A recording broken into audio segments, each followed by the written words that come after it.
মাছ মাংস না থাকুক, বাঙালির প্রথম পাতে ডাল থাকবে। আবার যারা মাছ মাংস খান না, ডালই তাদের ভরসা।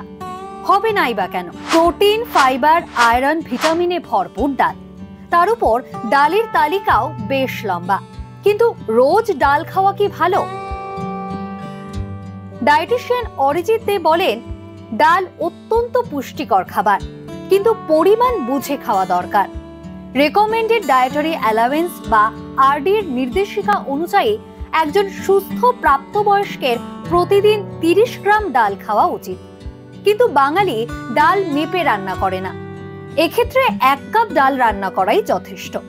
আর বেশি ডাল খেয়ে ফেললে কি হবে? ডালে ফাইবারের পরিমাণ বেশি থাকে, তাই বেশি ডাল খেলে হজমের গন্ডগোল হতে পারে। এছাড়া ইরিটেবল বাউল সিনড্রোম, কিডনির সমস্যা বা ইউরিক অ্যাসিডের মাত্রা বেশি থাকলে বুঝে শুনে ডাল খেতে হবে। মন্তব্য ডায়েটিশিয়ানের। ডাউনলোড করুন এই সময় অ্যাপ, iOS ও অ্যান্ড্রয়েডের জন্য।